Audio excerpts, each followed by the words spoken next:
As I think some of you will know, this is one of a series where we brought you Cathy Ashton, Philippa Rowe, the leader of Westminster Council, a set of three then sort of relatively newbie MPs, Stella Creasy, the new Secretary of State for Environment, Food and Rural Affairs, Liz Truss, and Jo Swinson, who may or may not be Secretary of State for Scotland after the referendum.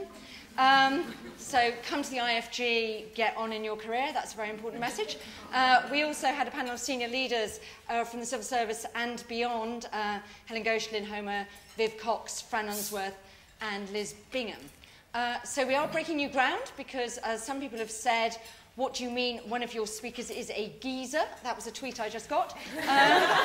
We're very delighted that the aforementioned geezer is Simon Fraser. So Simon Fraser, the Permanent Secretary at the Foreign Office, previously Permanent Secretary at Beers, has a stellar career in the Foreign Office, which you can peruse probably on Wikipedia or wherever you want to go, or who's who, I won't do it. But very importantly, is charged with championing diversity in the civil service. So Simon's going to give us a sort of 15-minute presentation about how the civil service is approaching diversity, not just about women, but also disabled people, ethnic minorities, all those other metrics of diversity. We're then going to have two quite short responses from Siobhan Benita. Siobhan is currently the Chief Policy and Strategy Officer at the Department of Economics and co-director of the Warwick Policy Lab, maybe better known for her independent bid to become London Mayor, so her attempt to displace Boris. Before that, she was in the Cabinet Office and Department of Health, so long-standing civil servant, and worked very closely with Sir Gus O'Donnell when he was leading the charge for diversity in the civil service. And then finally, we're delighted to have Emma Howard-Boyd, who I know from dealing on sustainability issues, very strong background in the city, on finance issues, sustainable investment, corporate governance.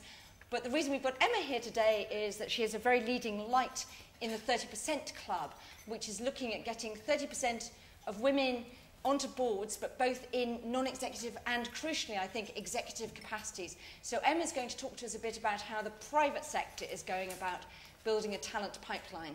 I mentioned we were doing that, so I've got one or two questions people have posed on Twitter to put particularly to Simon, but then we're going to throw it open for you. Civil servants among you, Simon of course, others, note this is on the record, and we will be putting up a video.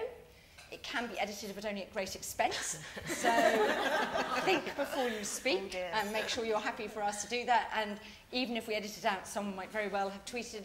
If you want to join the Twitter conversation, #WomenLeaders. As always, details of how to get online are up there. So without further ado, hand over to Simon Fraser. Thank you very much. Well, thank you for that introduction. And I don't feel any pressure at all. Very happy. Actually, it's a great pleasure to be here. And the first thing I want to say is being here is very useful for me because it gives me an indication of what it's like being a woman working in the Foreign Office, to be a man in this room. So thank you for giving me that experience. I am going to try and speak. I've got quite a lot to say, so I'll try and keep it to 15 minutes, but we can pick things up in Q&A. I am, as you said, Jill, the Civil Service Diversity Champion. I took over from Paul Jenkins in that role, and I want to pay tribute to all the work that Paul has done on this very important agenda. It may seem sort of counterintuitive, as somebody is implying, that I take this role, not only because I am a white man, but because the FCO, probably amongst departments in Whitehall, has some of the most challenging diversity issues, and probably, some would say, one of the most traditional and established cultures. So it's a great challenge, and it's a very important challenge for me to take on, and I really am very committed to it. I volunteered for this job. I was pleased, a bit surprised, when Jeremy and Bob asked me to do it. I am absolutely convinced that there is a very strong moral case for promoting fairness and opportunity in the public service for all. And I'm equally convinced that there is a very strong business case for promoting diversity, drawing on a wide pool of talent, drawing on and employing diverse skills, making sure that we have people who have different attitudes and background, with different experiences, because I believe that that leads to higher performance, and as you know, there's a lot of literature which bears out that assertion, of which Mervyn Davies' report is just one example. So it's really important for the civil service to be active, collectively and in departments, on this agenda. Now, part of that diversity agenda is about underrepresented groups in the civil service, and I'm going to talk about that. But that's not the whole story. I just want to underline it's very important, but it's not the whole story. The other part of the agenda is, as I say, about diversity of thought, diversity of experience, and non-visible difference in the workforce. And we mustn't forget that. It's really important. Conformism and groupthink don't help organisations. What have I done so far? Well, I just want to briefly mention that I have nominated 4 of my permanent secretary colleagues to help me in this work, to champion the underrepresented groups in the civil service that the government is prioritising.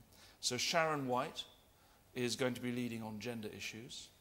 Richard Heaton is going to be leading on black and minority ethnic race issues. Sue Owen on LGBT issues. And Lynn Homer is continuing work that she's been doing championing the disability issues. So those 4 permanent secretaries will be working with me, and the aim is that we give some visible, collective and active leadership at permanent secretary level on this set of issues. For the groups that I've identified there, I think there are 2 main issues that clearly stand out. The first is recruitment. How are we doing on recruitment? Are we getting the right people in? Are we fair in getting access to the civil service? And the second, of course, which is perhaps the more important theme for the discussion today, is promotion, the talent pipeline, and the successful advancement of people, talented individuals, into senior roles. On recruitment, just to give you some background, we have made progress. So if you look at the fast stream data for 2012, on BME recruitment, the intake in the general fast stream was 12.5% in 2012, which is up from 3.4% in 1998. And actually amongst specialist fast stream recruitment in the civil service, the figures are much better. So 24% of economists and 21% of statisticians, for example, were from BME background. On disability, 5.5% of successful applicants to the civil service fast stream had declared disabilities. And on gender, 48.8% of successful applicants, 48.8% in the last intake, which is a pretty respectable, not quite 50, but I think quite a good intake. So that's just a few recent stats on recruitment. Of course, the recruitment freeze in other parts of the civil service, at other grades, is affecting the diversity agendas. It's something we have to be very conscious of and we have to monitor very carefully. A very small story I want to tell you about what the Foreign Office has done on this. Last year, we launched a campaign on BME recruitment, and we sent over 50 members of staff to 28 universities, and we talked to about 2,000 students. And actually 3 of those students, I've been told, were successful at fast stream entry. And then we sent a survey to the people who'd been to those events, and 300 of them answered, and 35% of the BME respondents said they have applied to the Foreign Office. So if you do targeted campaigns to reach out, the evidence suggests you can make a difference. On promotion, the second big issue, we're still facing a big issue, a big problem in some ways in the senior civil service. So in particular on black and minority ethnic, there's been a decrease in senior civil servants from black and minority ethnic background from 2011, when it was 4.3%, to now when it's 3.8%. And declared disabled members of the senior civil service, although it went up since 2000, it went up, doubled since 2003, but since 2011 it's fallen back again to 3.1% from 3.6%. So those are far from encouraging figures. They are poor figures in those areas in the senior civil service, which we really need to address. But this event today is mainly about women in leadership in the civil service. And it's an area, gender diversity, where I think the civil service has put rather more focus in its diversity work than perhaps on some of those other areas in the past. And we have made progress. So women are not underrepresented in the civil service as a whole, but they are underrepresented in senior civil service grades. 53% of the people employed in the civil service are women. In the senior civil service, that's nearly 38%, 37.7%. The percentage of women in top management jobs, i.e. director and above, is 32%, just over 32%. In the Foreign Office, that figure is lower.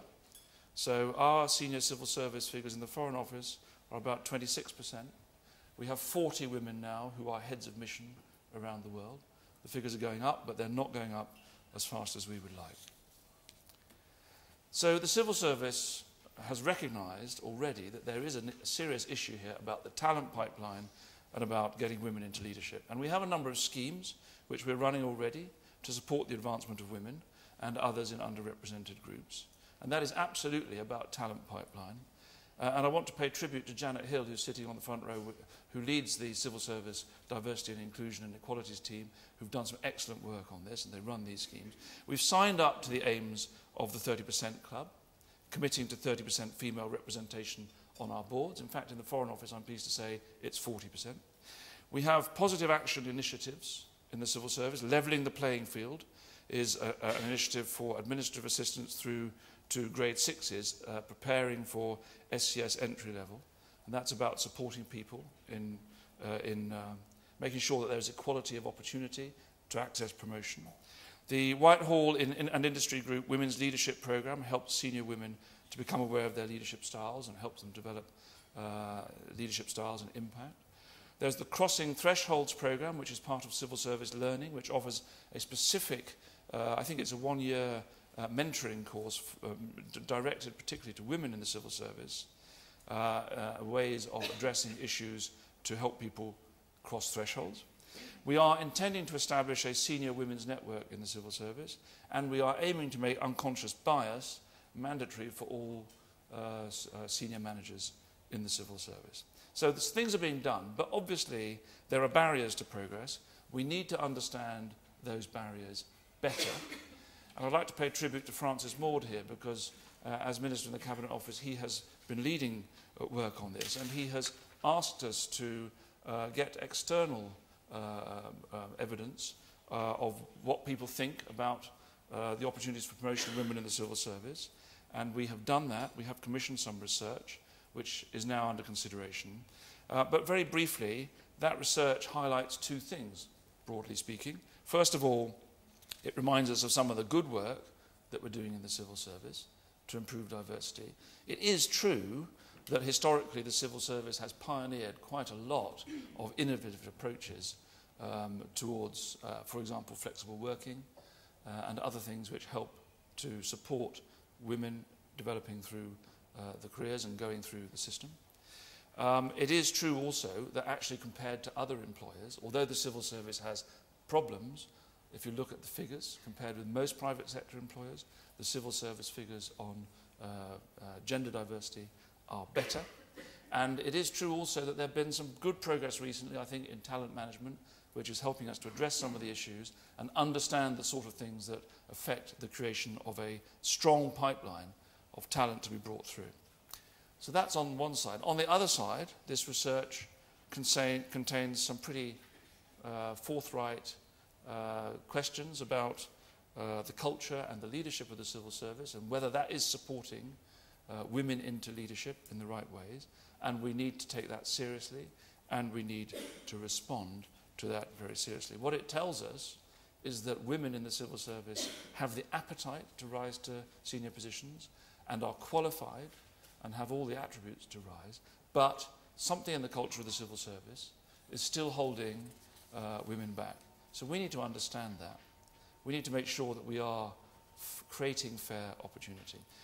There's, I think, going to be a set of recommendations coming out of that work, which will be around leadership, around good line management, around the behaviour and the cultures that people witness and believe to exist in the senior civil service, around transparency of our data, making sure that we are gathering data and publishing data, and around positive action to support people in underrepresented groups, including women, to aspire to and achieve their goals. We're going to respond to that research, building on work that Sue Owen has been leading for some years, and Sue has put a huge effort in on this and made a great contribution, analysing data, reporting trends on gender in the civil service. Building on that, Sarah Healy, who's sitting on the front row here, is now leading work, and I hope she may be able to say a bit more in the Q&A, to bring forward some recommendations. And the sort of things we're looking at are making sure that male-only shortlists for appointments are the exception and have to be absolutely justified. Making sure that there are not exclusively male panels for selecting people for positions. Making sure that permanent secretaries are held to account for the diversity of their board and the leadership of their organisation. Encouraging permanent secretaries and other civil servants to take on mentoring roles for women and other people from underrepresented groups. All those things are the sort of things that we are looking to take further forward. We are also planning to publish a diversity strategy or action plan for the civil service. This is part of civil service reform, and it is going to be aligned with the civil service capabilities plan. And again, it's going to draw on external research to make sure that we understand what the issues are, what the perceived issues are. And I think the big themes that will come through in this document, which I hope we will be in a position to publish over the summer, will be around leadership and culture, around how we do talent development, around how we ensure that diversity supports capability in the civil service as a whole. We need a clear statement of what civil service leaders need to do. We need a clear statement of the leadership behaviours we expect. We need an open and transparent culture that is supportive of and in line with the civil service values: integrity, honesty, impartiality, objectivity. We need to make sure that requirements are clear for permanent secretaries and agency heads. We need to make sure that they are held to account in the centre for their performance and the way that they lead the diversity agenda. We need to make sure that there are active diversity champions, as there already are in many departments, but to work on that. We need to look at the processes around recruitment, around promotion. That includes the question of external recruitment and how we're addressing that question.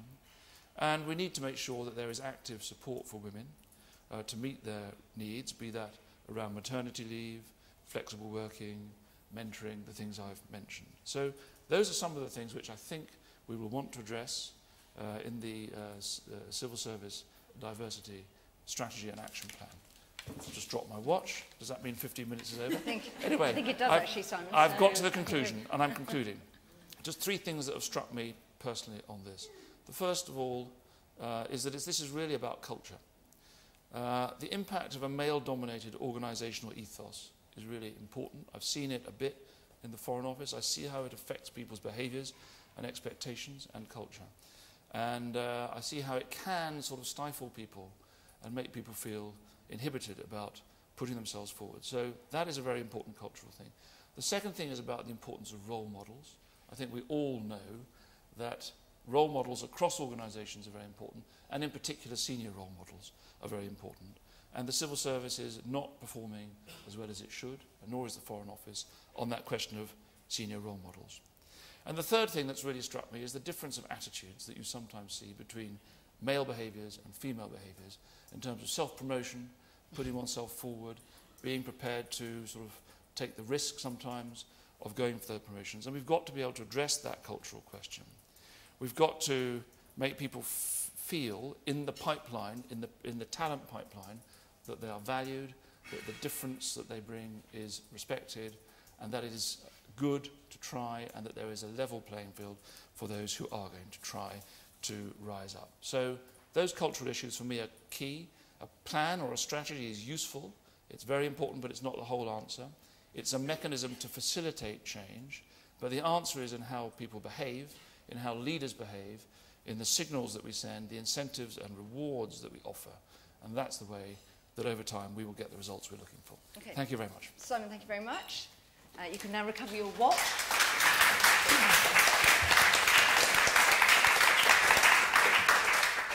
So Siobhan, is that going to tempt you back into the civil service? Does it sound like it's going to be a radically different place in 2017 to what it was like in 2007 or 2009, when I think for that brief shining moment, Gus could claim that he'd met a rather sort of oddly constructed statistic that half of women in charge of half of departments were run by women. Of course, if you looked at the wider permanent secretary cadre, it's nothing like half, but there was a moment he could do that. I think it was 2.5 weeks before Minouche moved on. But anyway, does that sound like it's sort of going to make a difference this time round? So I think it was half for about 7 days when you took just the home civil service. It's not going to tempt me back, I'm afraid, because it feels to me like we are talking about the same things over and over again, and there's a bit of a deja vu feeling for me. I wasn't sure what Simon was going to cover. There's a lot in there, so I'm just, in the 5 minutes I've got, I just want to pick up on 3 areas, I think, in response to what Simon said there. So, one, about recruitment and retention, secondly, about the importance of the strategy and a plan, and then thirdly, this question of what support do women actually need on the ground. So in terms of recruitment and retention, Simon's right to say overall we do quite well in the civil service. You know, we have majority women coming in, 53%, that's fine, and we're getting slightly better as you go up into the SCS. What Simon didn't point out still is at the very top, it's still terrible. So I think I looked at the perm sex, I'm slightly out of touch. I think there are 8 at the moment out of 37 or 38 permanent secretaries. There was a big exodus of female perm secs after the general election. That sent very negative signals right down the institution, and that has a really knock-on effect, I think, on the pipeline. And my frustration when I was in the civil service was always at those moments where you could make a difference by appointing a good woman to a very high-profile job, we never did it. So take, for example, when Gus left and they split his role into 3, seriously, we couldn't find a single woman to fill one of those 3 roles. They were all filled by white men. Again, I think that was a big mistake at the time, and we're still recovering from that. I mean, that experiment didn't work anyway, as we've recently realised. But so there are those moments, I think, and I think that does make a huge difference, that at the very top, we are still not getting what we need to have there in terms of great role models. When I first joined the civil service, there were very few women in DG jobs, in perm sec jobs, very few. And the ones that were there weren't great role models for me anyway, because they were quite macho themselves. They didn't necessarily do a lot to help other women. They didn't really talk about gender issues. And we changed that over time. And I think when Gus was there, he put a lot of emphasis on this. And we did, for a time, have some fantastic women, and we still do, at the top, who really put a lot of effort into this agenda.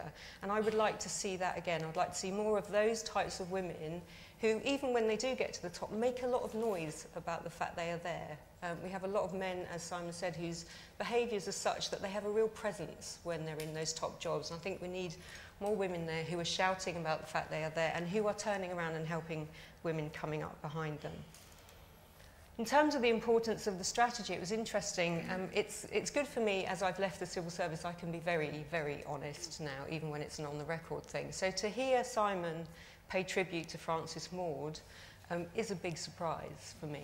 And I don't say that to be personal about Frances Maude. I say that because since this government came in, there has been no strategy on diversity across the civil service. The strategy has been put on hold. And whether you think the strategy is important or not, for a lot of people, again, that sent a signal, a really negative signal, that the civil service, that ministers no longer care about diversity and no longer care about gender equality. And I used to get lots of people, even after I left the civil service, saying, what's happening? When are we going to publish the next strategy? Why have we taken our eye off the ball? Why is there no focus on this? So I think it's really good that Simon is now saying that some of those things that we did before in terms of having champions across the civil service, in terms of setting targets maybe across the civil service, are coming back. Because that was the one thing when I was working on this issue, that made a difference. You have to tackle this top down, bottom up, you have to have champions, you have to have networks, you have to have schemes, you have to have initiatives, you have to have that whole package of things. You have to have a strategic approach, otherwise you don't make a difference. So I would like to see more of that. And I guess the elephant in the room on this agenda is often, do ministers care as well? Because if ministers don't care, it's very hard for officials to actually divert the resources that's necessary to make a difference in this area. Finally, in my few minutes that I have now, in terms of practical support for women on the ground, what does that actually mean? We say a lot about putting support in place. What does that actually feel like when you're a woman in the civil service? And I always use the example of myself when I came back from my first maternity leave. It was the worst week of my career. I came back from maternity leave. I had a very understanding boss. I had a great team. I had no complaints about them. Nobody asked me how I was feeling in terms of leaving my 4-month-old baby at home. I spent every day that week crying in the toilets. I was trying to breastfeed. I had nowhere to do it. I had nowhere to put the stuff, no fridge or anything like that. Very practical things. It didn't need to be like that.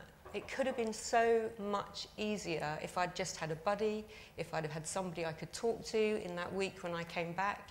And I know not all women are going on maternity leave, but there are lots and lots and lots of women out there who at that point in their career, when they come back, they never regain that trajectory. They never actually get back and they never fulfill their potential. And I used to get hugely frustrated in the teams that I then managed, looking at these amazingly talented women around me who were young mums who I knew were going to get stuck because they didn't have that support in place when they needed it. And if it wasn't parents, I also started to see a lot of women further down their careers having similar pressures on them because they were then the carers in the family. They were caring for their parents, for example. And again, I think this is not just the civil service. I think all organisations, public and private sector, you know there are moments in a women, also maybe in a men's professional career, but there are moments where they need a little bit of extra support. It doesn't cost a lot of money, and I think we could be doing a lot more on that front. So I guess my sense is, yes, there are great things. The civil service does do well in terms of offering schemes, offering flexible working, offering part-time opportunities. But I would like to see all those things flip so they're the default. So women don't have to ask for them.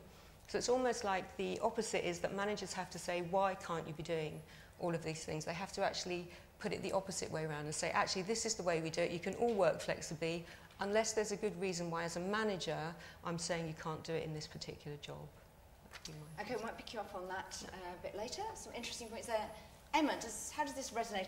And Simon was saying, actually, the civil service may not be great, but it sort of stacks up a bit better than the private sector. So is there stuff the civil service should be learning from the way in which the private sector is going about building its pipeline of talented women to come through? Well, if you look at it purely from a statistical perspective, I think very often the private sector will feel behind the public sector. I think what I have why I decided to get involved in the 30% Club, which was founded about 4 years ago by Helena Morrissey, who's the Chief Executive of Newton Investment Management, was the way this was positioned as a business issue as opposed to a women's issue. And I think what was incredibly inspiring around the way she set it up was the members of the 30% Club. And if I could start off by saying 30% isn't a quota, it is an aspirational target, but the original 30% was looking at the number of a minority that you need in a group where that minority is no longer seen as representing that minority. So it's the point at which you're no longer, if you're a woman, seen as being the female representative. You're there because of the expertise that you bring. So that was the initial reason why it was called the 30% Club. It's also been linked to the aspirational target. But I think the really clever thing about the 30% Club was the members were, in the first instance, chairmen of listed companies and other private sector organisations. And what's important about that is, yes, they are, on the whole, still men. I think we now have some female chairmen or chairs, and I don't want to get bogged down into what people are actually called. I think it is showing that leadership and that this is no longer seen as purely a women's issue. It's about a business issue, and it's about missing out on 50% of your talent if you're not helping them get to the top of organisations. Now, the steering committee, until recently, of the 30% Club, and I'm a member of the steering committee, was 100% women. And that's where the energy, the drive, the thinking of the strategy as to how the 30% Club would work. We now do have one man as part of the steering committee. But then we have a series of different support groups, and I lead the investor group, working with now 20 different investment houses and asset owners, so pension funds as well as investment managers. And I can see Claire Payne over there from Legal in General, who've been doing some great work around this issue. We are one of the many cogs in the wheel that need to turn in order to get more women to the top of organisations. And again, the strategy was, rather than working at one thing at a time, was looking at all the things that need to change in order to help women succeed to get to the top of organisations.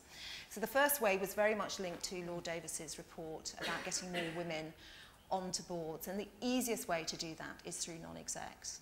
And there's no doubt that if you've got women sitting around the table of boards, you get some of these issues onto the table, and they're discussed with women participating in that discussion.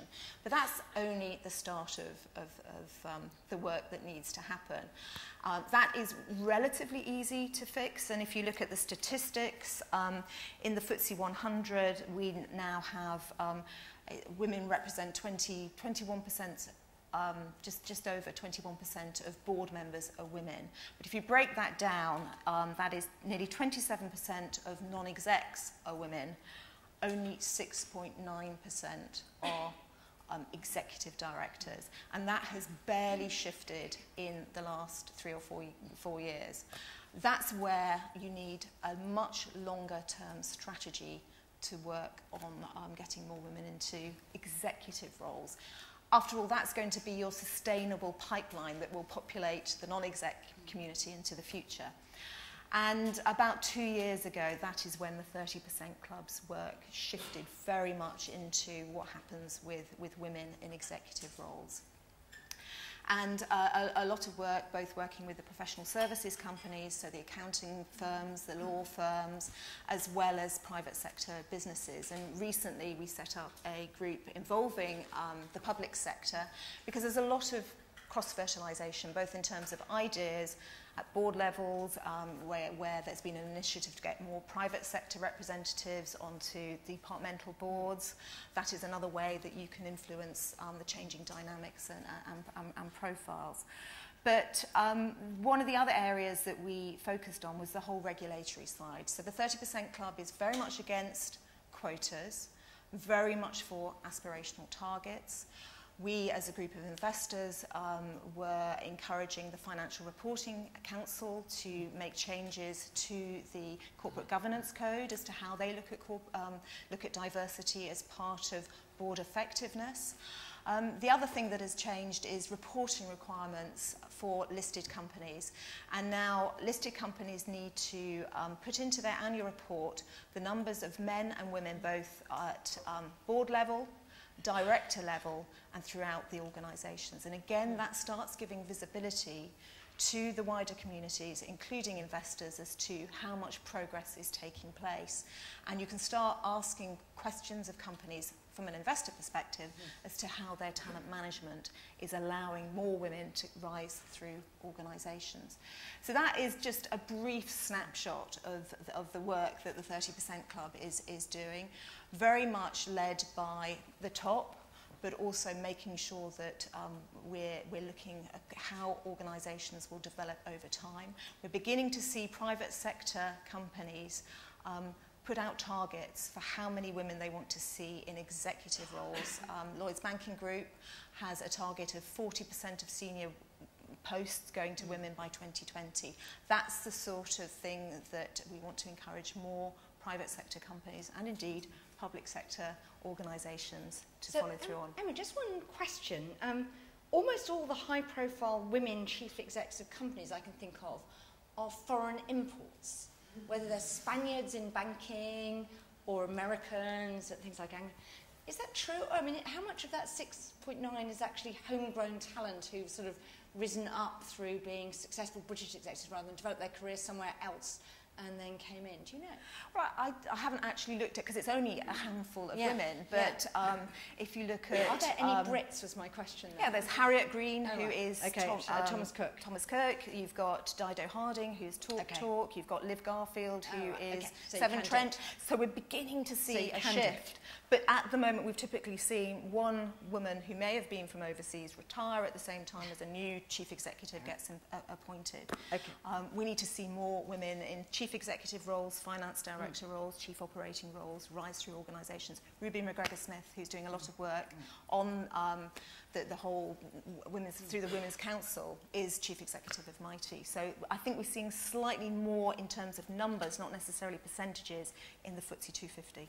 So Simon, Siobhan mentioned this period when we had these very high-profile departures of quite recently appointed women permanent secretaries or moves, all of where you got the impression that they were going before their time and that perhaps the strategy of promoting women, which Gus had sort of made quite a big song and dance about, hadn't worked. And I just wondered what lessons you collectively in this, the top echelons of civil service had learnt from those departures, which I think were extraordinarily damaging to the sort of cause of senior women not only getting to the jobs but actually succeeding in them. Well, I think, first of all, I'm very supportive of Gus's policy of seeking to increase the number of women in permanent secretary jobs. It is true that there was this period when some people left. It is also true, actually, at the same time, I can think of at least 2 male permanent secretaries who left before maybe they were expected to. So, I mean, that doesn't, that's just a bit of context for the point, but the point is a valid one. The other point is, it is true also that the figure now is 8 out of 37. But actually, if you look at those, amongst departmental heads, actually, the women are rather better represented than that proportion, which is a good thing, although, again, it doesn't answer the basic question. I think the underlying point in all this, for me, is we've got to promote diversity. We have got to support people in coming up. We've got to understand, try to understand their needs, understand what the cultural issues are. We've got to, in the end, make the right appointments and then provide a context in which people can succeed. And I don't think we always achieve either of those 2 things necessarily. And it really is important that when people are appointed, they are supported to succeed in those appointments. That is absolutely a critical point. Okay, just one thing. One reason for the discrepancy between the 8 and 38 and the whatever it is, 8 out of 17, is that there are no women in the top jobs in the Foreign Office, if she likes to call it that. So we haven't got a woman in Washington, in UPREP. So those perm-sec Foreign Office jobs don't seem to ever go to women. I know there's one brief moment when it looked as though Pauline Neville-Jones might go to Berlin, and then she decided no. Took a different career trajectory. But I just wondered when and how your own personal pipeline is building, so we might not say that in a few years' time. It is a challenge for the Foreign Office, and there's been some correspondence in the press about it. Although, we have had a female ambassador in NATO recently, in Russia. It's an evolving situation. Sometimes it's frustrating in the Foreign Office because appointments take quite a long time to go through the system, because we have something called agreement, which means that the foreign governments have to agree the process. So I'm hoping that over time you will see some change in this area, but it won't be dramatic, because you're right, this is a challenge for us, and it's about the pipeline, partly. We don't have a strong enough internal pipeline of people ready to come into those senior jobs, unfortunately. I am pleased that in the Foreign Office in London recently there are a couple of appointments which I hope will help us address this, not least that our incoming Chief Operating Officer, Deb Bronner, who's going to be starting in September, is going to help us, I think, to keep going on this agenda. It's a fair criticism. Okay, right, that's enough for me. So I'm going to throw it open to some questions and answers. If you're in the side room, the innovation room, and want to ask a question, you need to make your way into this room and then I'll recognise you. So I'm going to go around, let's take some questions. We will go to, let's just go here. We've got a couple of questions here. We'll take them in a clump of 3 or so. Yes. Hello, I'm Rebecca Baldwin from the Foreign Office. I'm trying not to say anything too career limiting. Simon has absolutely promised that you can do nothing career limiting. But if it's too obvious plant, you might sort of get everybody else saying, don't do that. So anyway, it's not your Tory backbencher at question time moment. Yes. As we discussed before, I'm on comment from the Department of Energy and Climate Change, where I was co-chair of the Women's Network, which Siobhan did a wonderful talk for, and I had the pleasure of being the only other woman in a business roadshow with Emma around America a few years ago. From my experience of doing that, what I was really surprised by was the lack of evidence and analysis which goes into this work. So not really understanding what is going on at a departmental level on this issue. What capacity do you think you'll have to allocate resource and funding to a dedicated evidence collection and analytical resource to get a better picture of what's going on? So I was very pleased to hear about what you were saying about, was it the expertise funding to do a bit more research? Yeah. But what do you think, what capacity will you have in this role to add to that? And do Siobhan and Emma have any top tips for how to do that really well to get used to it? We'll just take a few more. Could you pass the microphone there? Hi, I'm Jenna Goldberg. I'm from London Communications Agency, so private sector. Siobhan touched on this issue of women, facing a burden, whether it's coming back from maternity leave and they obviously have, childcare, or as they get older and they care for elderly parents. And I just wonder where in this conversation we say, well, hang on a minute, what are the men doing? And whether the organisations, public or private or civil service or whatever, perhaps Simon has an interesting view, feel that they have a responsibility to promote the idea that actually we should be sharing that burden, and actually that's not a women's issue, and childcare is not necessarily a women's issue. And actually maybe that goes some way to thinking about what's going on when women are dropping out when they get to a more senior point in their career. Okay, yes, and at the back, Candice, got a microphone? Yes. Hello there. I'm ex-advertising, so was listening with great interest at the language and the mode. So I know who you are, but can you tell I'm can you Penny. Okay, I want to ask you this. Why are we talking about this subject under the strange title of diversity? Because what's coming across is there's a kingdom called the Kingdom of Civil Service Business, and there's a waiting room outside where women have to be trained to get into the kingdom. It seems to me that the point of us all changing and growing and living and flourishing is that we all contribute different things. So why are these being seen as strange adaptations? And I wanted to ask you, and I'm sorry if I sound cross, but it's because the schemes that you described all seemed like intensive training schemes for women to become more like the men you currently have. So I think my real question is, why are we restating problems rather than asking women what they can do for us? Okay, well maybe we'll stop on that. So a question about the sort of analysis, and I think actually there's two questions. I mean, one sort of, why do we see these as women's problems that have to be sort of dealt with and managed? And actually, I always remember somebody who now has a very senior appointment in government, but at the time was at BP, saying he was all in favour of diversity as long as all the people women were appointed thought just like the rest of us. So by which he meant the men.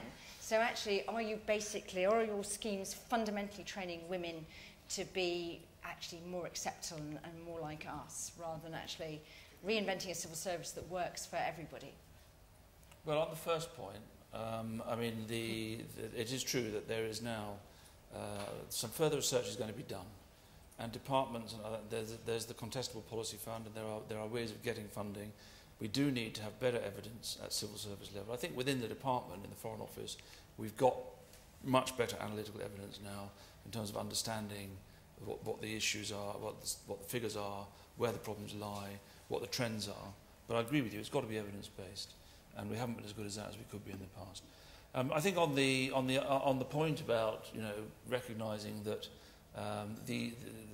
there has to be sort of sharing of the challenges, and that sort of, if you like, what you're saying is the sort of stereotyping of sexual roles needs to be challenged, is absolutely right. But we also have to deal with the issues as they present themselves whilst moving forward on that agenda. In the Foreign Office, we've got a programme going which we call 21st Century Lifestyles. These issues are particularly acute for us because we send people and families around the world, and we have real problems with dual income families, for example, spouse and partner employment, and we really have to confront these issues.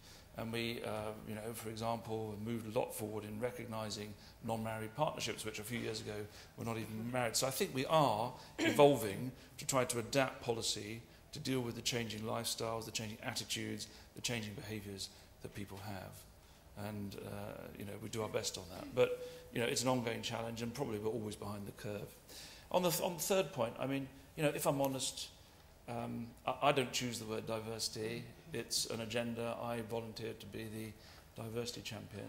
And to be honest with you, I respect absolutely what you're saying, but I don't think I recognise it in what I was saying, so I'm not sure whether it's my agenda that you're really talking about, but the objective here is not at all to say there's a sort of waiting room, it's a male world and there's a waiting room. The objective, as I've said, is to try to address the cultural issues, to make sure that you create an environment in which different people, not only women, but different men, people with different sexual orientations, different people, different socio-economic backgrounds, feel that they can belong, can express themselves, can feel fulfilled. Now, I'm a white male from the sort of background that you would expect in the Foreign Office. I used to find, when I turned up in the Foreign Office as a more junior person, that I felt I had to sort of leave half my personality outside the office when I went in, because there was a very strong conformist culture. I felt that very strongly, and I'm trying to break through that sort of accepted set of cultures, and it takes time. And one of the ways of doing it is to have specific schemes. If you don't have specific schemes to help address the questions and help people develop, then you're not doing your duty in the sense of trying to help people.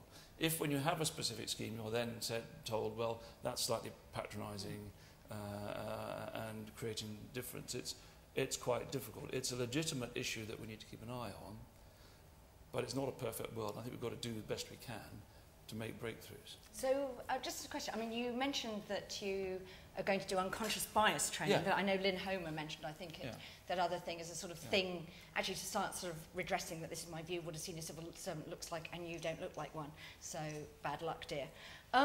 But I just wondered on this, because there is another approach which sort of builds on... Well, unconscious bias is a much more sophisticated and important thing, isn't it? And I'm very glad that the whole of the Foreign Office Senior Appointments Board have collectively done it, because we learned a lot from it. And it's about the way that the whole organisation addresses appointments through the whole organisation, and a lot of this is about self-awareness. And self-awareness is what we need to develop. And a lot of us are not particularly self-aware, so it does help us. It's a serious thing. But I was going to extend that to actually... So you've got unconscious bias in appointments, which is obviously a time when bias can enter in. Yeah.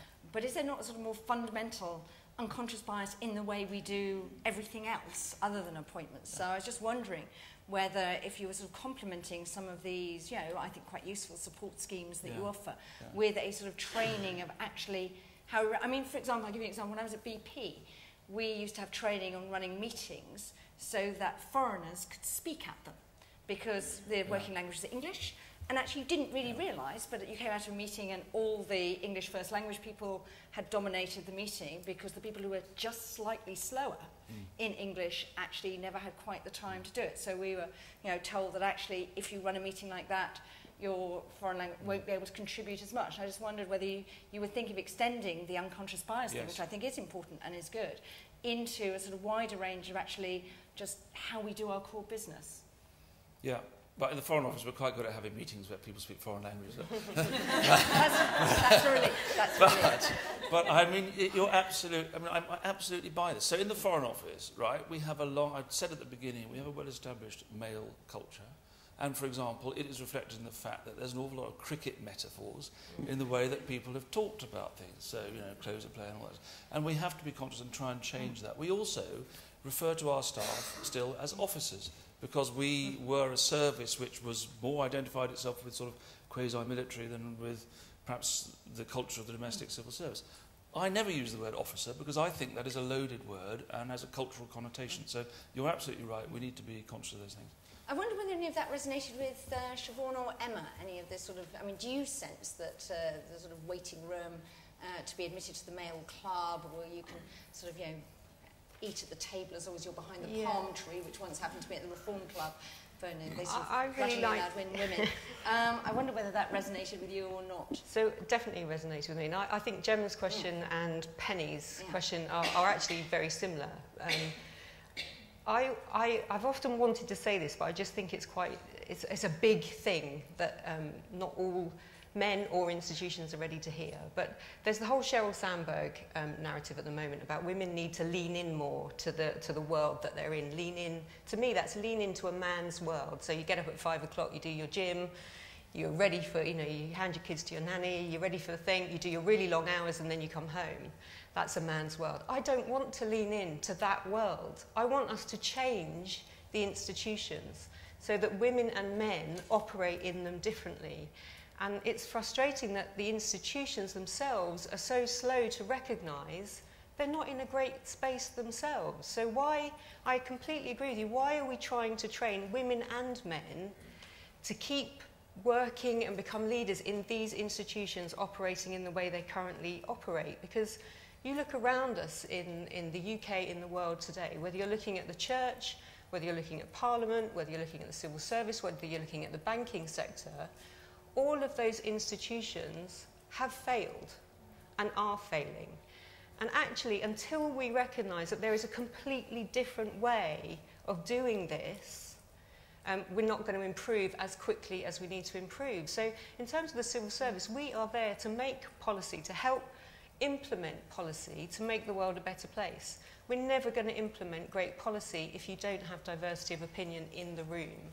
And if we keep creating leaders who all think the same way, we're not going to achieve that. So the reason why I hesitate to say those kind of things is because I come across as sounding like this big utopian, we need to change the whole world. But actually, we do need our institutions to be operating in a very different way. And I would love to be in a situation where it's not a question of the woman having to stay at home and look after the kids. It's where all institutions operate so flexibly that it's not even an issue. Sometimes it's the woman, sometimes it's the man, sometimes it's the grandparents, and that's not an issue. But the institution can absorb that and deal with that, and you retain that talent in whatever way that works for the organisation and for the individuals.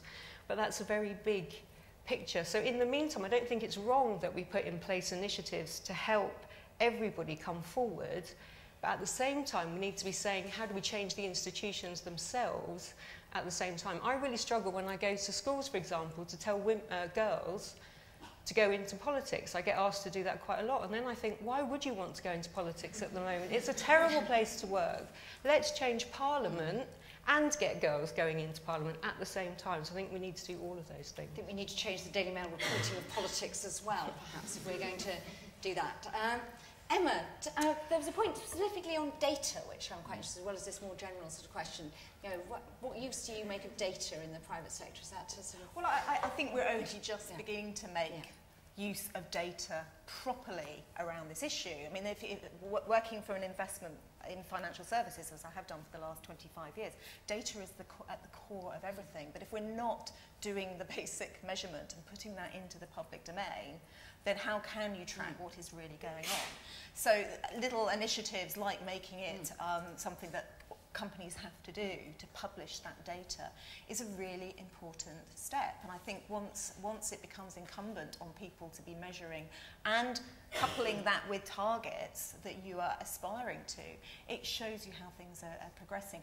I think we have to be really careful about the narrative here, because it's not about fixing the women, and equally I don't think it should be about bashing the men, because the number of conversations I have with men who would like the flexibility that some of us have enjoyed. I have 3 almost grown-up children, and they would like that in their roles too. And I have 2 sons, and I want them to be growing up and working in a world which allows that flexibility. But we're right that so often the flexibility is focused at the women. How many companies, how many organisations have good conversations with returning fathers? How many companies and organisations start talking about caring? I know one private sector organisation which has found that their issue comes when men in their 50s are wanting to become more flexible in their working because their partners, their wives have either left them or said, you know what, I've just got my life back. She's your mother, your father, it's over to you. And they've suddenly realised that they've got a senior man that is needing some flexibility in a different way. So I think we need to be very careful that we change the narrative. And equally, I want one event that I was at recently where there were 3 women on the platform. There was a man talking about women entrance into the legal professions, and he was complaining that the first event that they held for their new graduates, the young men were doing all the talking, the women weren't. that's a sort of example where you've got to start thinking, do we need to have a different type of event? Do we need to make it more inclusive? Do we need to change the way we start people working off in legal firms? When it comes to research, I want to point out very quickly some research that the 30% Club did called Cracking the Code, where they went through various myths about what happens to women and what may or may not stop them progressing. And, you know, for different organisations, there are different things to think about. But, you know, one myth was having children slows you down in your career. Actually, what the analysis showed was women, it's before women start having children that they start getting held back. So, you know, this is where the unconscious bias training comes in. Are people already making the, you know, oh, well, she might have children. You know, there's all sorts of ways of looking at this that we have to share that analysis, collaborate, learn from what's worked, what hasn't worked, why, you know, we've only succeeded in getting women up to a certain point and then the numbers don't progress, and try and make a difference in the way we progress. Okay, let's take a few more questions. I'm sure there's some flops of people. Let's everybody over this side now seems to want to ask questions. So let's start in that row where two of you are very conveniently sitting next to each other. No, just in front of each other. Sorry. Oh, yes. Man behind and then the lady in front. Hi, I'm Sam. I'm doing work experience at the Ministry of Justice at the moment.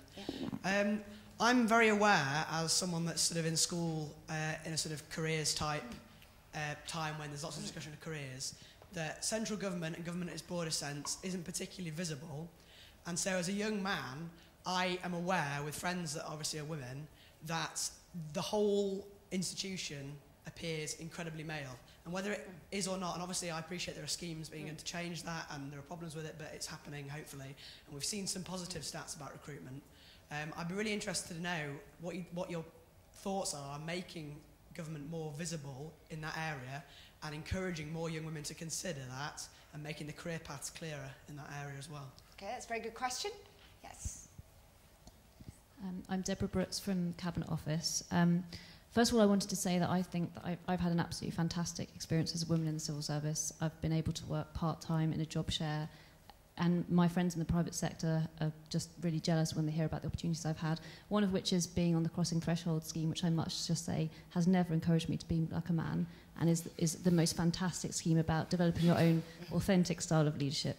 But my question is, one of the other things I do is I lead work on job sharing across the civil service, and what I've noticed most of all from that is that there isn't consistency in departments about the experience that women have on things like returning from maternity leave, on whether or not they are allowed to even ask for a job share, let alone have one.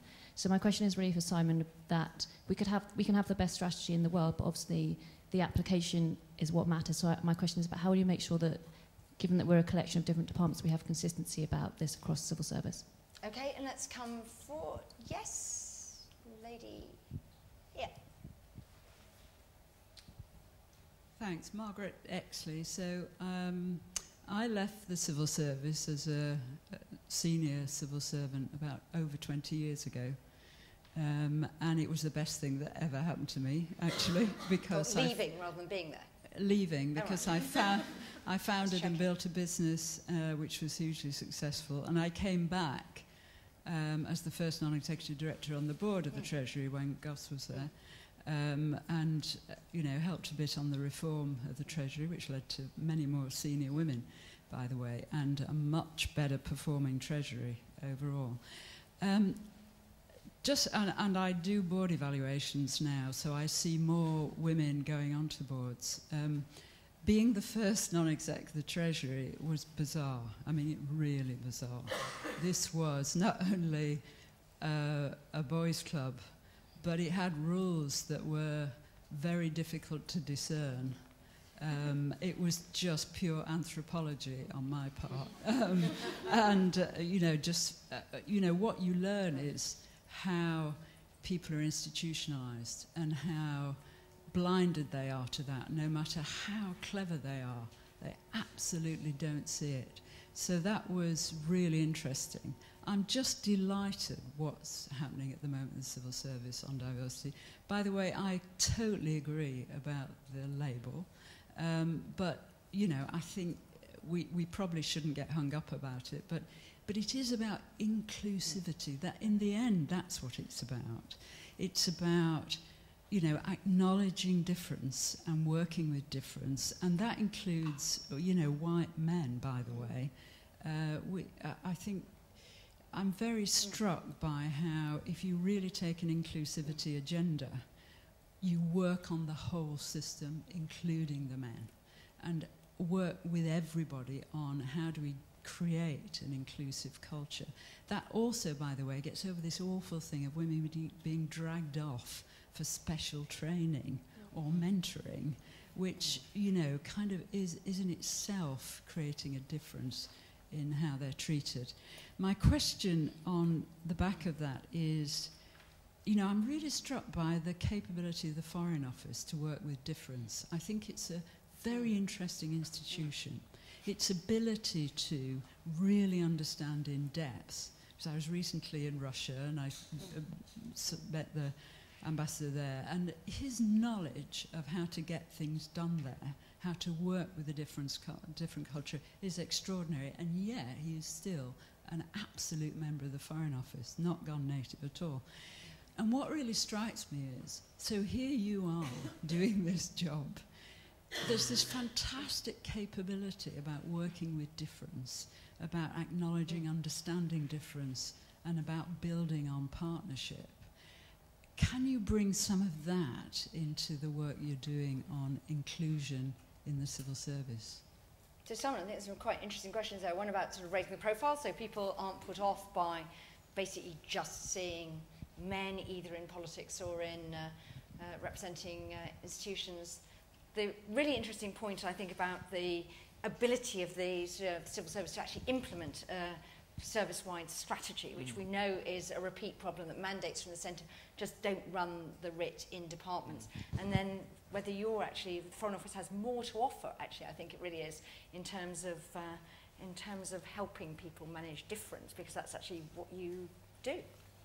Do you want me to answer all those questions? Yeah, why don't you answer all of those? That'd be quite good. Well, on the first point, I mean, I can't, you know, as far as government is concerned, I'm not in charge of how that is perceived or indeed reported.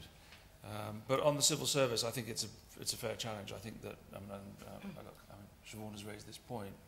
I don't think we've perhaps been as smart as we might be in terms of the way we represent ourselves and present ourselves. And we need to think about that.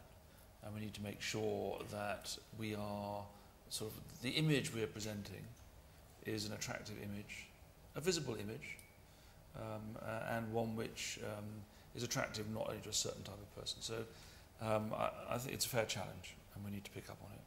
On the question about how you apply things across the civil service, it is an important point, this. So I think it's probably fair to say that different departments have different cultures. That's an interesting thing about the civil service, actually.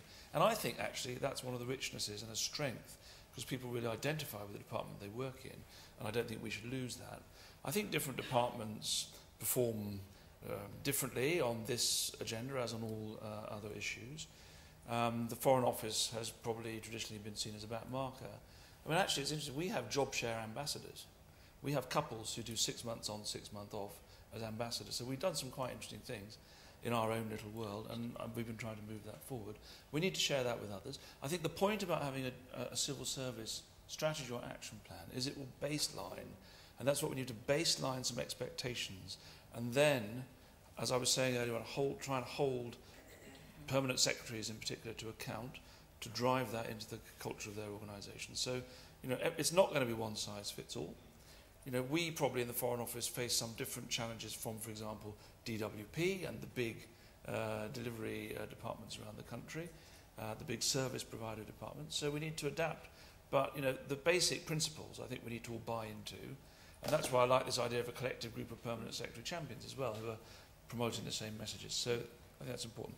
And on Margaret's point, well, it's very, very interesting. I agree with you about, I'm reflecting on what Penny was saying about the language. It is about inclusion in terms of including different types of people. And I do take the point that, I mean, the mentoring thing is not meant to be, you know, you have to train in order to be like us.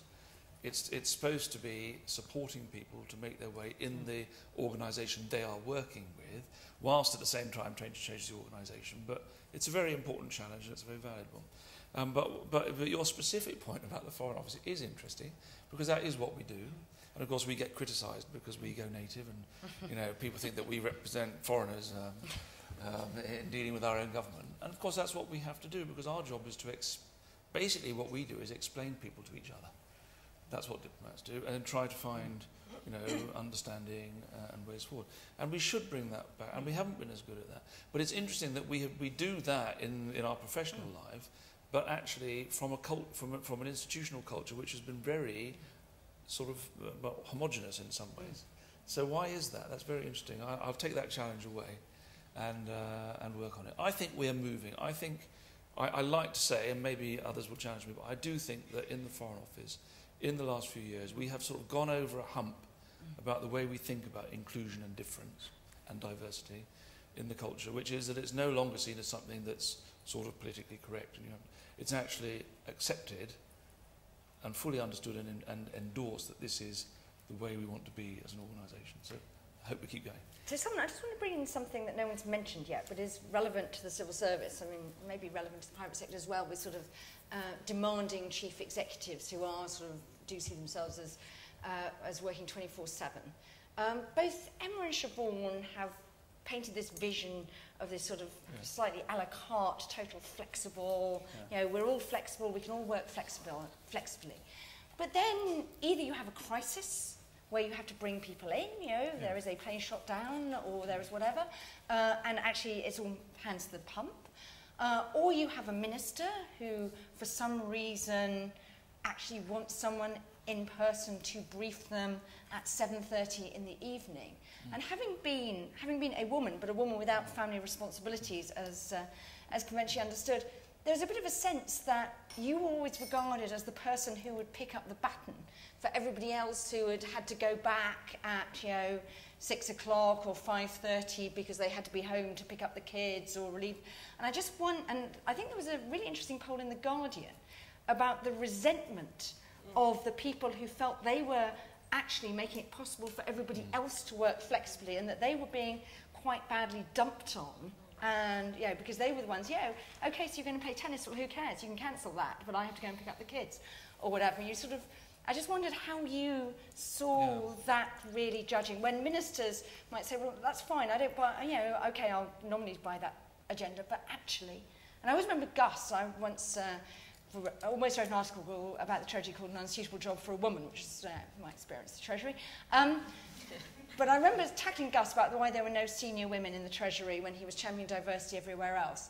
And he said, well, you know Gordon, don't you? So anyway, I just wondered how you got over that sort of ministerial problem. It's a particular civil service problem. Well, I wouldn't attribute it to ministers.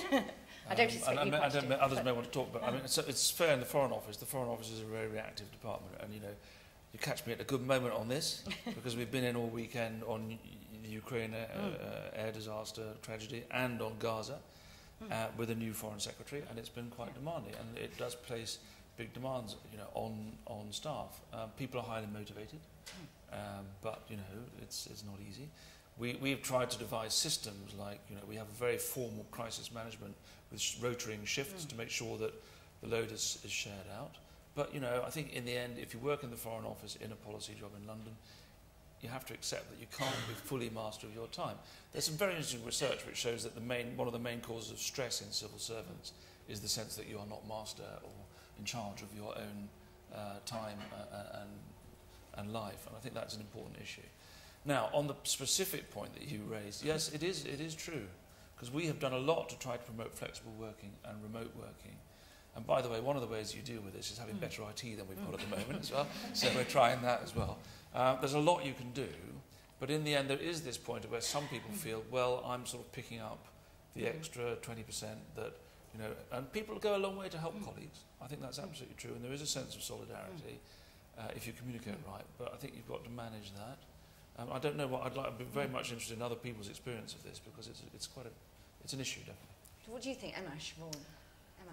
I mean, I think that the issue exists in the private sector, and but technology does allow you to, you know, it might be that I do have to go home now, man, woman, to pick up a child or whatever that responsibility might be. But then as soon as they're in bed, you're back on the BlackBerry on the computer. And I think if you're working in that sort of role, I think there is an understanding that that might be something that you have to do. But equally, I think there may be periods in one's career where you should be able to take, man and woman, to take your foot off the accelerator, foot off the pedal for a bit, and say, actually, for the next few years, I'm going to focus on this aspect of my wider life. And I think what's a shame is when you're not allowed, or you feel you can't catch up later. And I think that's where we're missing out on talent, and that's where we need to think about going back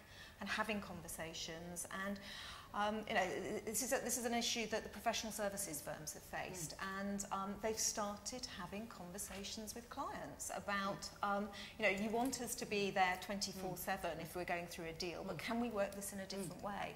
And I think the clients are humans too, so we have to start talking about, are there other models of doing business? Do we need to change the business model as opposed to going back to where we started? Is it just fixing the women? Siobhan? Well, I would say, looking back, I think for the last 4 years, in the job I'm doing now and the jobs I did at the end of the civil service, I've worked 24/7. I've been on the end of a phone, a laptop, a Skype, 24/7. Whether I'm physically in the office or not didn't make a blind bit of difference, to be honest. And just because I was working flexibly didn't mean that I couldn't come in if there was a crisis. It just meant I wasn't sitting in the office waiting for a crisis to happen. I was actually, you know, at home working or doing other things at the same time. So I think technology is changing that kind of debate anyway, because I think most people now would say they never switch off. Now that brings whole other issues, but even on holiday, I think everybody now is on the end of the phone. So I think that we have to recognise that and take that into account. Can I just come back to the idea of inclusion though as well, because I think this is still a really big issue for the civil service. So when I joined, I was offered specialist training because I was a woman, as a minority at the time, and I was offered specialist training because my mum's actually from India, so I was offered specialist training, BME training, and I turned up this event not knowing and was the whitest person in the room, which was a bit of an eye-opener for me.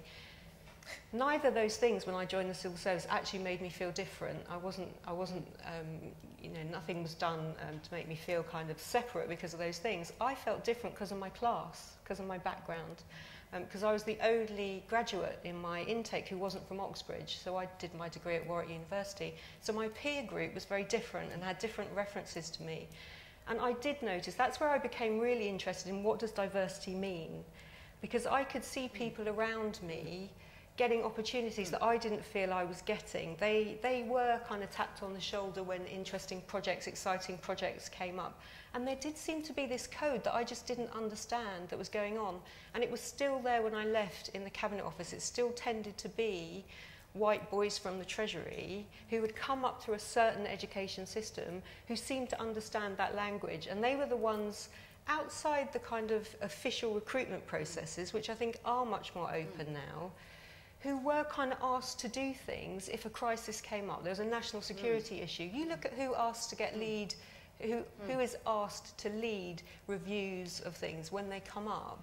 It still tends to be a certain type of person.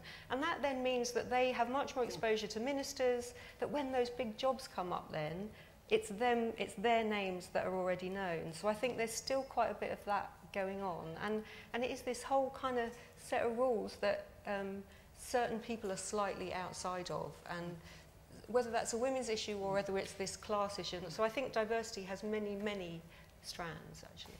That's very interesting. Now, we've got some more questions, so it's probably about our last we'll take two, back to two. So, Shamila, sort of back row, there, Lauren, yeah, and then Naomi, yeah. A couple of practical... Can you tell us who you are? Oh, I'm Sharmila Bose. I'm a total outsider, recently become a British citizen, so I think I have a right to ask you a question then. how do you deal with lateral recruitment? Because something that has leaped out here is, since you are losing people at the middle and senior levels, and you have fewer and fewer women representatives, clearly you need to have lateral entry points in this pipeline of yours. So if the entry point is just in college, then that's fairly meaningless. And a related point, I think, is outsiders. In a global world that we live in today, people like me, who have come here later on, that is, we're not born here, not raised here, did not go to college or university here, but have come here later on. We are here now, lots of talent available. Possibly the private sector is better at tapping that talent, I'm not sure.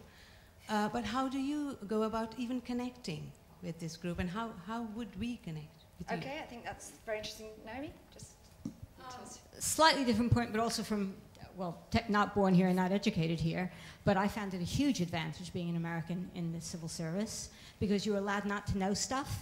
You could ask stupid questions. And I loved it. I had a great time, although my experience at the Cabinet Office is very similar to yours. What I wanted to talk about, though, is Naomi Eisenstadt, and my career has all been about children in poverty. So I do worry about my, feminism perspective, and also what I know is best for children, particularly for babies under 1. So I would like 1 year off. I really would. I really think that's the best thing for babies. And in terms of our future generations, I think that employers have a responsibility to build better citizenry for the country. But the other thing I really worry about, and this goes to sort of the point that you made, Simon, about stress and who experiences stress. It's not the control of the work. I think you're referring to Marmot in the Whitehall review, and that was about grade in the civil service. So the most stress is experienced by the lowest paid. And all our wonderful careers are built on low-paid childcare carers. It is a very low, it's all female and it's very low paid. And at the other end of the spectrum, elderly care, it's very low paid, it's all women. And I feel like we've built our careers exploiting our sisters. Okay. We'll just take a couple more. Let's just go to the back. I'm not trying to get everybody in because everybody's now started to ask questions at sort of 10 to 2, and I want you away by 2. So thank you. Laura Fleck from the Department for Education. It's been really interesting, so thank you very much for today. I wonder if there's one thing that you'd each like to say to us to sort of take away from today as female leaders at different levels in our own organisations, anything that you think we should be doing. Great, and we'll just have one last question there. Hello, I'm Diana from Department for Transport. I'm a policy advisor, and good policy is well advised. And I feel that as women, we need to take ownership on advising these people who have the authority to influence how we work in the workplace. And I feel like we need to install things that will enable people to speak and to be comfortable and not ashamed of having babies. For example, Siobhan said about breastfeeding. I'm sure that she's not the first woman in her job to have a child, and the fact that there's no fridge that she could store her breast milk is crazy. So things that women should be enabled to speak out and to advise those who do create these policies to be well advised when they are making them. So I think that, what do you, as a senior civil servant, Simon, think that we need to do on the ground to enable people to have the confidence to speak, to change, and well advise people like yourself to make the best policy for them? Okay, I just realised that Claire Pelham spoke here last week, wanted to ask questions, so we'll just ask Claire to ask the phone. Can't not have someone who spoke here last week to ask a question. Claire. No pressure then. I'm Claire Pelham, I'm Chief Exec of Leonard Cheshire, which is a disability charity. And I just wanted to link the point, the well-made point I thought Simon made about diversity, about being inclusive of people with all characteristics, with the business case. Because I think so firstly, the civil service has come a long way. I really can remember it being so much worse than this. I'm quite happy it's as good as it is. And I'm absolutely certain that in another 20 years it will be better still. But I think if we could keep the emphasis, which I think the 30% Club has, on the business case, on it being the right thing for the business, the right thing for delivering the objectives that we're trying to do for people, then I think we'll be in danger of sounding a little less unsatisfied from a self-interested point of view, and a bit more about the people we're trying to serve. So to make that into a question, I'd be really interested in your views on how we could make it about the people we're trying to serve, not about the people who are doing the service. Okay, so what I'm going to do is probably to make this sort of last round, just get Emma and Siobhan and Simon give you an opportunity to pick up particularly the advice. Sarah to say, if you don't mind. Oh, Sarah, yes. So we'll need a microphone down the front, because otherwise we won't hear what Sarah has to say. Do you mind? No, that's fine. That's fine. Just need to. I mean, on lateral recruitment, in fact, what the data, and we actually have got quite reasonable high-level data on this, and I was interested in your question about data earlier. One of the big commitments that we have had coming out of the work that Sue and I have done is to have a common set of data that all departments collect, and that gives us a much richer picture of what is happening on recruitment and progression of women through grades. So hopefully that sort of helps to reassure you on that point. But one of the things that that data shows is that actually a lot of the disparity in senior levels between men and women in the civil service is due to outside recruitment. So outside recruitment tends to be almost very, very predominantly male rather than female. And if we are actually going to significantly shift the statistics at very senior levels in the civil service, then actually that's one of the issues we need to address most. And it tends to be driven by two things. One, that we tend to recruit for kind of commercial IT, that kind of expertise, which tend to be very male-dominated professions outside. So I suppose there's a question about whether we need to think about external recruitment for other reasons. And I wonder whether we look very carefully, kind of when we do that recruitment, to try and ensure that we have a balance of people coming externally as well as promoting women internally. There is also quite an interesting issue about the extent to which civil service supports outsiders coming in to succeed, which we hope to make an institute project later in the year. We have a very good case study on Naomi, actually, who has a very exciting bit about being surprised to suddenly be told she was an accounting officer without knowing what being an accounting officer was. So that's quite an interesting example. Emma, do you want to pick up some of these points about the sort of grassroots up, and what would be your sort of one message to people, admittedly in a different sector, but what should they be doing if they want to lead? And actually, if you want to address Naomi's point about actually, are we making gains on the back of oppressing our sisters? There's so much to talk about. I think it was really good that we had a very healthy reminder of the business case. And I would suggest that the 30% Club has made as much progress as it has by very much concentrating in that area. And again, it comes back to getting the narrative right, so inclusiveness, etc. But really focusing on the positive change and getting the detail, working on a whole range of issues at once, because it's not just one thing that is going to crack this and make a change. I don't know where to begin on the exploiting our sisters, and I think it's one that hopefully, I think there are going to be changes in terms of childcare and whether it comes out of tax or not. But I think it is one that you, when you go through that.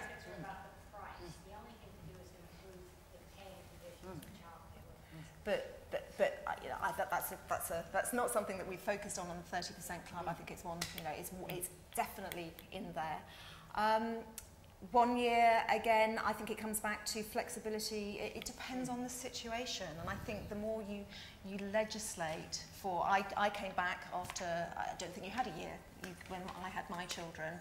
I think it just depends on giving the opportunities and allowing individuals as parents, and I come back to it's not just about the women, to come up with what works for them in that crucial first year. And I've been very lucky. My husband chose to step back in his career to allow me to progress. That isn't ideal, and it's not an option that's open to everybody, but it's again something that's part of the mix. I think women have to take ownership of this issue too, and I've learnt a huge amount that I wish I'd learnt 20 years ago about how I've responded in certain situations. So the whole leaning in mantra is, some of it is very, very good, useful stuff, learning from others, talking to these networks are really important, but make sure you don't just network within women's groups, but you go out and meet men as well. So meet men seems to be the message to you two out there. Siobhan. Very quickly on the bringing in outsiders, which links to Simon's question as well about are we presenting ourselves in the right way. I still think we've got a lot more to do in this. So I work in a university at the moment. I still don't think the civil service sells itself in terms of what it does brilliantly to universities. There's more we can do. I think if you ask a lot of graduates, they don't really understand what the civil service is about. So their vision of the civil service is kind of what they see in terms of Parliament and politicians, and that's still very male despite the recent changes. So I think we have a bigger job to do there.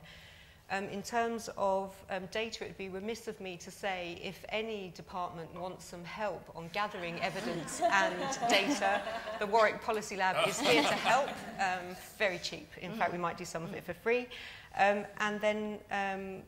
So finally, in terms of are we doing this on the back of low-paid sisters, we are. At the moment, we are. So I guess my top tip linking those would be where we can make a difference. So even internally in the civil service, the further you get in your own career, please make sure you look around behind you at the women in your teams, at the women who are working with you, because there is an invisible army of low-paid women, even within the civil service, who need more help and support and who could do with an understanding manager who gives them that flexibility that we're asking for today. So that's something we could all do more of. So Simon, last word. Well, thank you. Well, first of all, I'm not going to talk about, as someone from the Foreign Office, I'm not going to talk about white boys from the Treasury. Because, you know, I'm sure you all have your own views on that subject.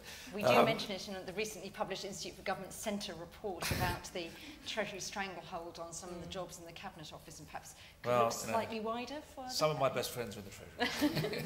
But no, I want to say I just want to say, I think, three things, if I can. First of all, I think I absolutely agree that personally, I think there is a strong moral case, and I think we shouldn't set it aside. But it is very important to ground this debate as well in the business case. And when we come forward with the civil service diversity strategy, or action plan as it will be very much, I think, cast in those terms. Why this contributes and will contribute to a high-performing civil service, which not only gives good policy advice, but also gives good customer service. An important part of the diversity agenda, or the inclusion, is about understanding your customers. And certainly on the customer service departments, that's really important, and that's come through a lot.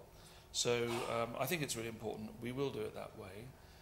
At the same time, I think people in some of the staff associations and in some of the groups want to feel that their specific interests are being recognised and dealt with. So it's a bit of a balance that you've got to strike, but I agree you've got to ground it in the business.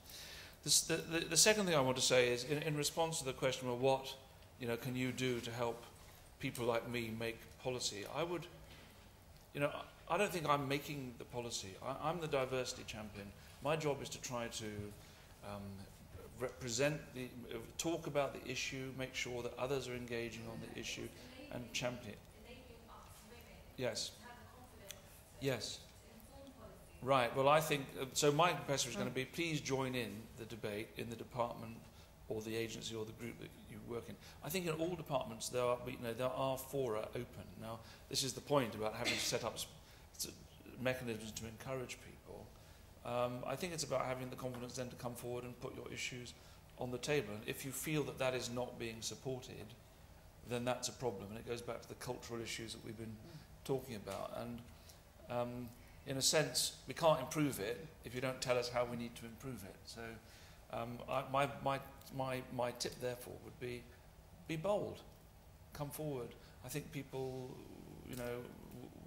would welcome that and will engage. And my final point is, I don't have a single message because I don't think it's for me to do that. I think what I want to say is, personally, I really value in the Foreign Office the contribution, the incredibly important contribution that the women on the Foreign Office board make to making sure that the way we make decisions, the way we think about issues, the way we talk about them is much richer than it certainly was in my previous experience a few years ago. I really value that. I'm very grateful to them. I'm very grateful to the women in my private office who help to make sure that the way we think about things is inclusive, and I hope it is. And so I would just say, please, keep going, because the balance and the balance that that diverse mixed team brings, this different self-awareness that women bring to the way that they operate in the workplace, the sort of common sense that men sometimes so obviously lose touch with in the sort of very occasionally sort of competitive way that men behave. All that is really important. So I just keep bringing it, please, and keep holding men, if you like, to account. And that way we'll all together, we will improve the environment and the way we work and the institutions we work in. Okay. Thank you very much. Thank you very much, Simon, Siobhan, and Emma. Thank you very much for coming and participating so actively. If you wanted to ask a question but didn't get your chance, you want to continue the debate, why don't you tweet at Simon Fraser FCO? Simon is usually quite good at answering questions. I think I've got about a 50% hit rate on questions, and sometimes he runs hashtag AskFCO sessions as well. I was going to end with a story, which actually I once made the mistake of going up for a job against Simon. It's a bit of a mistake because everybody knows Simon Fraser's going to get that job. So anyway, so they interviewed me, which was possibly except me, that was it. Which was possibly because they didn't want an all-women shortlist. And then I got some feedback afterwards from one of the panel who said, yeah, you had a very good idea of what to do with the job, but they thought you were very undiplomatic. And I said, but isn't actually that the most diverse thing they need in the Foreign Office? Is somebody who's not diplomatic. But anyway, so I didn't succeed, which is why I'm here and why he's there. So anyway, could you just end up by thanking our panel? And